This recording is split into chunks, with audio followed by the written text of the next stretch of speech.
Patnubay at gabay ng magulang ay kailangan sa mga batang manonood. NCAA Men's Seniors Basketball Tournament is brought to you by Smart Prepaid. Jump into an all-access pass of awesomeness. Jump into Smart.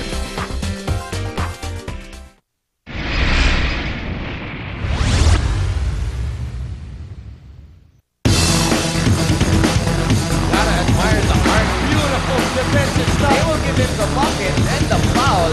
Flexing his defensive muscles in the paint. Post layup for him. Taking it into the attack zone. Crosses over, bumps it up and in. Para sa ilalim. Had his eyes set on the ring.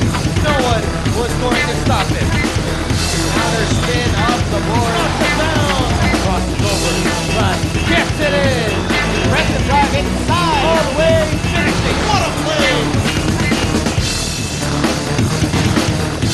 Magandang araw po Pilipinas, nanggagaling po kami sa loob ng San Juan Arena live on TV5. It is your NCAA Season 90. Scotty Thompson, the man that does it all para sa Perpetual, will be looking to get that solo third spot today as he takes on one of the best scorers in the entire league, Philip Panyamogan, at ang kanyang JRU Heavy Bombers also looking to secure that third spot sa ating standings. It is a war of wills here today. Who will have enough to take home that W? Aaron Atayde, Coach Javi Nuneg po ang inyong kasama.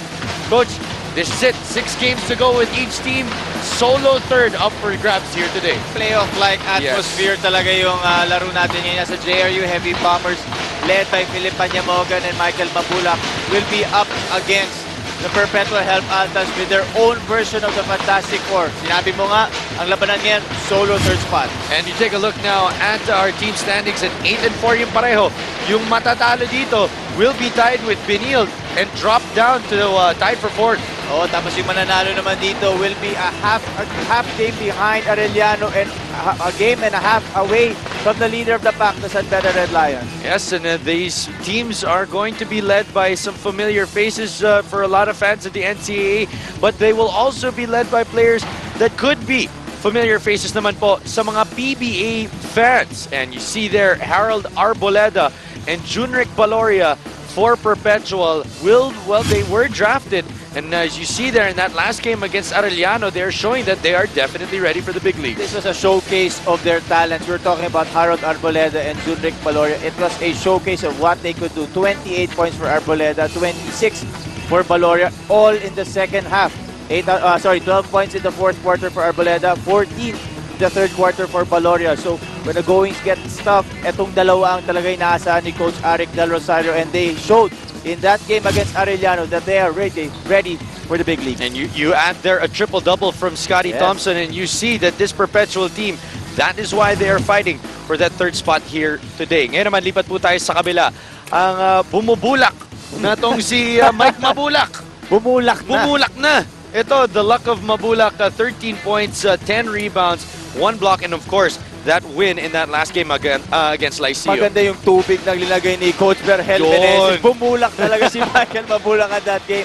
13 points, 10 rebounds, a dominating performance against the Lyceum Pirates. Let's see if he will follow it up today against the Perpetual Help Altas. At syempre, kung malakas po si Mike Mabulak sa loob, it is Philip Panyamogan in that last game out that has finally broken out of that funk na nararamdaman niya nung simula ng ating second round. 23 points for him in that game against Lyceum. He is the leader of the pack for the JRU Heavy Bombers. As you can see, stats against the Pirates, 23 points, 50% from the field, 7 rebounds, 3 assists, a complete package for Philip Panyamogan. Like Michael Mabulak, they need those numbers against the Perpetual Help Altas because they need all the support they can get when it comes to this game. And these two teams are heavy, bolstered by some big names, and we will see them clash here today. It is JRU taking on Perpetual. Dito lang po yan sa TV5. At forward number 9, Harold Arboleda. Power forward number 15, Justin Alano.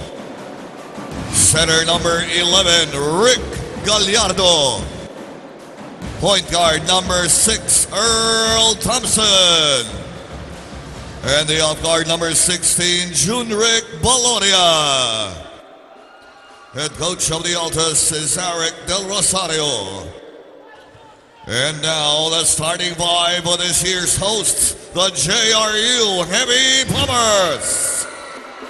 Forward number 16, Nonoy Benavides. Power forward number 18, Michael Mabula. Center number 5, Abdul Wahab Abdul Rasak. Point guard number 6, Gio Lasqueti. And the off guard number 9, Philip Panyamogan. Head coach of the Heavy Bombers, Vergel Meneses. The officials for this ball game, Maynard Williams. A war of wills here today as Coach Arik takes on Coach Vergel, and these are the 10 players starting out your game today.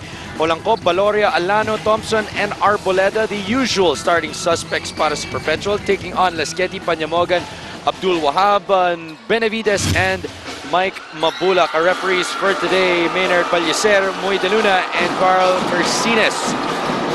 Here we go. We are underway. Perpetual in the white, JRU in that dark blue for a playoff atmosphere game.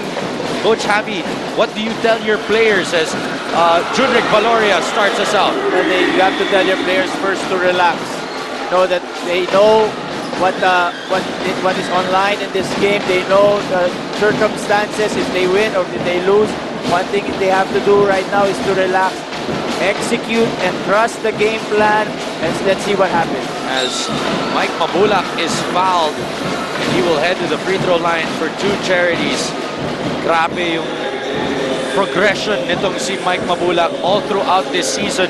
Every game he seems to be getting better and better. One of the players that was expected to do a lot of good things for Coach Vergel Meneses is coming to the season. Medyo na late, pero ngayon dumarating na.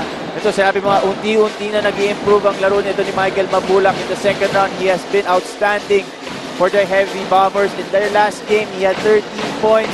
He had 10 rebounds.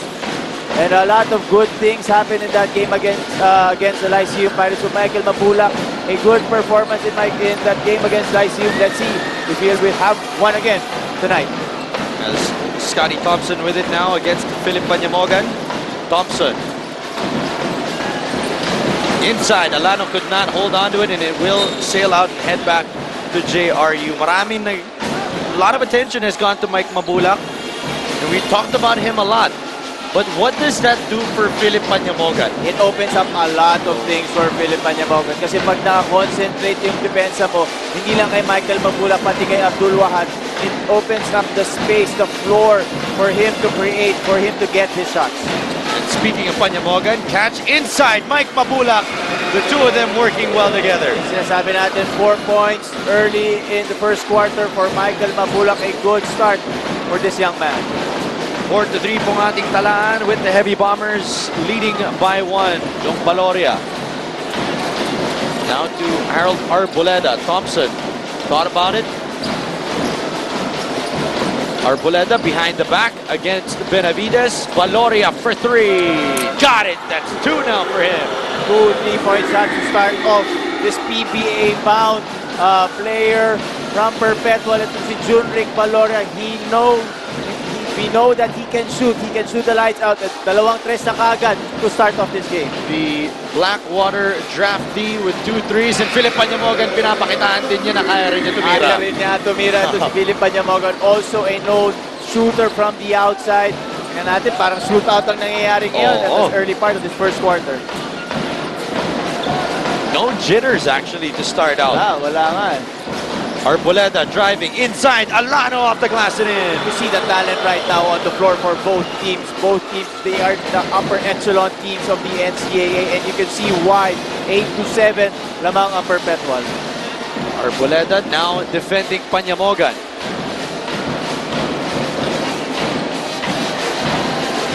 Panyamogan over to Mabulak, who drives, gets past his defender, and he is fouled. Michael Mabulak being active here to start off this ball game. 4 points to start off Jose Rizal University, at ngayon did not want to just shoot out an outside shot. Went inside, got fouled, and he will troop to the line for 2 free throws. At yan yung development na nakita natin sa kanya dati. Pag pagsalo niyo sa labas, Titira titira niya yun titira. eh. He will settle for the outside shot. Ngayon, knowing how important his contribution is to his team, nagmamature na talaga itong batang to. Went inside, do the foul, and right now, 5 of the 8 points of the JRU Heavy Bombers coming from number 18. When you realize that, coach, na mas madali pala pag ginawa ko to imbes na ganyan, is that just a light bulb moment for you, or is that just, you know, little by little, the coaching drilling into? Unti-unti yan. It's a combination of coaching, the coach drilling into you, and at the same time, you have to experience it. Experience mo na, teka, ba't pa ako tira ng tira sa labas, hindi pumapasok? Isasaksa ko sa loob, 2 things can happen. Either I get fouled, 3 things. I miss, I get fouled, or I make the basket. And get fouled as well. Alam mo, di ba? As Junrick Baloria is screeching hot today. 8 points already for him. 8 out of the 10 points coming from number 16. So far, it has been Michael Mabulak versus Junrick Baloria to start off this ballgame. Mabulak sa loob. Behind the back pass, Benavides is rejected, but he does retain possession. Gallardo with the foul there. Oo. At a slight bump ginawa nun ni Gallardo, kaya natawagan siya ng ating mga referees. As we can see, the one leading the way for the Perpetual Help Altas, Junrick Baloria. 2 3-point shots and a jumper to boot. 8 points so far in the ballgame for number 16. Will be a sideline inbound, and it is now with Philip Panyamogan. Panyamogan, nakawala. Jumper is no good. Rebound for Harold Arboleda. The Tropang Texter drafty inside to Justin Alano, who's rejected, and that is a traveling. What transition defense shown by the Jose Rizal University Heavy Bombers. They missed a shot, did not wait for anyone, just sprinted to the paint, and then they thwarted that fast break attack by Perpetual. Coach Brael Meneses will preach defense all throughout this game. Benavides, Mentes, Mabulak, pump fake, and another opportunity at the free throw line. Grabe talaga yung activity yung nangyayari dito from Michael Mabulak. He has been active on the offensive end, rebounding and scoring for his team. He has a 1-point deficit to work with when he comes back for his 2 charities. We will be back here on TV5. NCAA Men's Senior